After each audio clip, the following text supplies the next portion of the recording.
The TSX Venture Index is trading at a 2-year high, and yet volumes are declining and are at multi-year lows. How does that make any sense? Hi again, George Sanders, President, Goldcliff Resource Corporation. Welcome back to another of our videos. Our most widely viewed video to date was recorded in mid-February, and at that time we discussed an interesting, positive, emerging chart pattern of the TSX Venture Index against the backdrop of investor apathy and lack of interest in the sector, and we tried to make some sense out of that.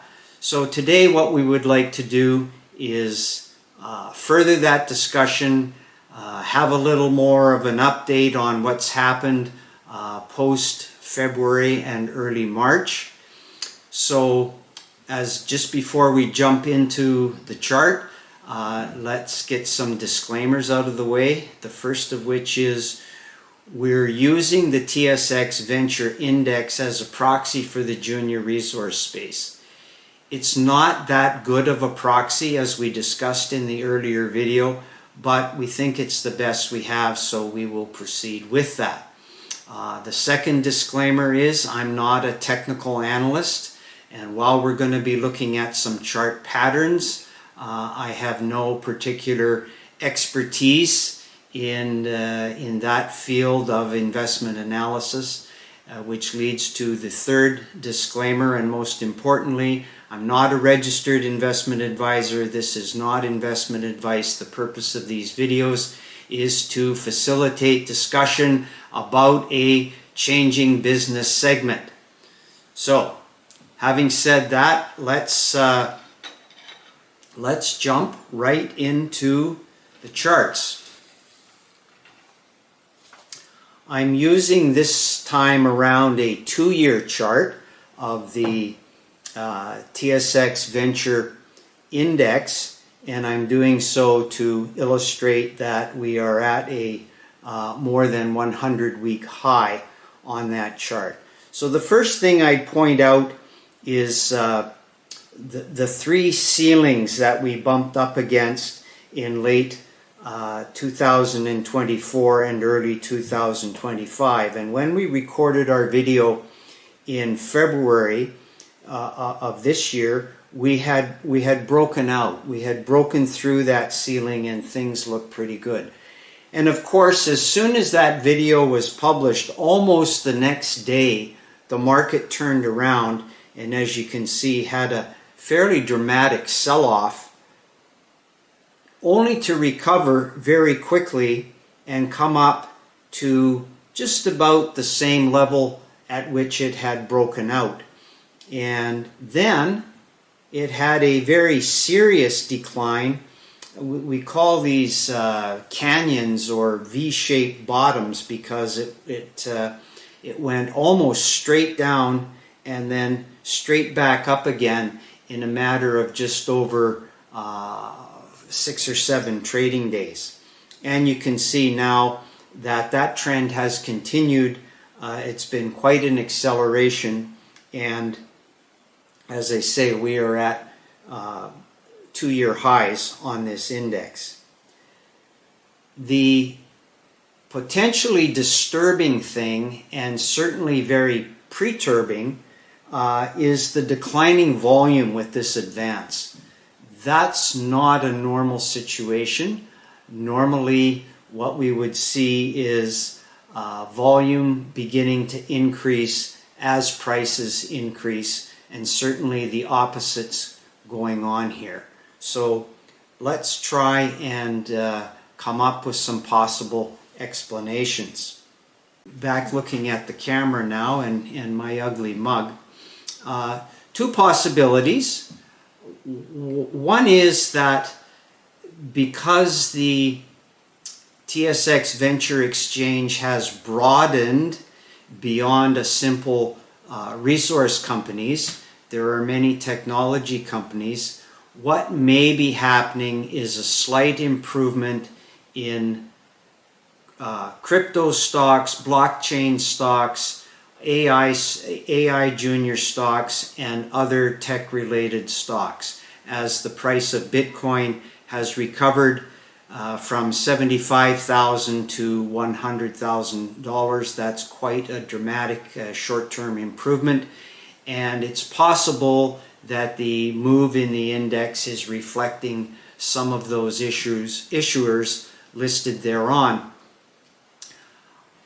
I look every day at the leading traders, and while some of the blockchain and crypto stocks are certainly included in those leading traders, this entire period the leading traders on the exchange have been dominated by resource issuers. So maybe that's not a full or a complete explanation.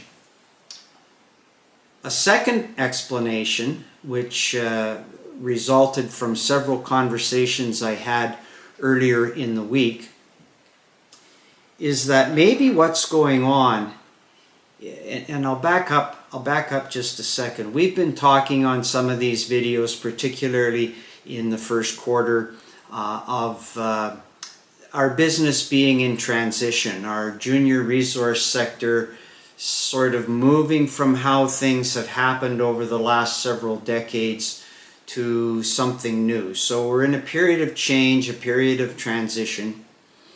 And maybe what's going on here is simply those of us that are old guard, and I'll call these people professionals. They're not pros as defined by securities regulation, but they are participants in the sector who have been there for multiple decades.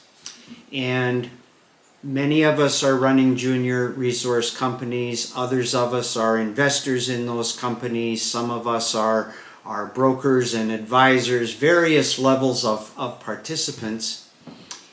And we see what's going on in the space. We see the prices. We see that stocks mostly have been washed out. Maybe they've been oversold, and we're starting to take small positions in maybe our own companies and the companies run by people that we know.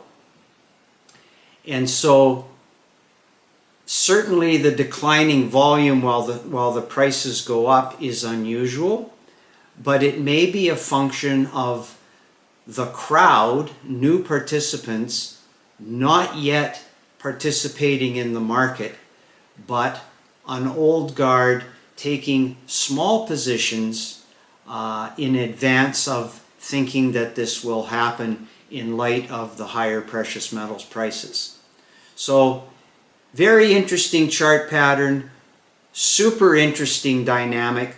In the junior space in 45 years, I have never seen a chart go like that without attendant volume, and I've never seen it while volume's actually going the other way. So it is telling us something, and as usual in conclusion, what we would like to suggest is that you comment on this, that you share this with your friends as part of discussing the status of the trends in the junior market and where we might be going later this spring and on into the summer and fall of 2025. Certainly lots of things are going to be happening. We're still involved in the flow of news from winter work programs, and spring-summer programs are just getting underway. So there's lots of activity in the field, in the space, and it'll be very interesting to see how that tracks with investor interest and price performance. As usual, thank you for tuning in, and stay tuned for further discussion on our subsequent videos.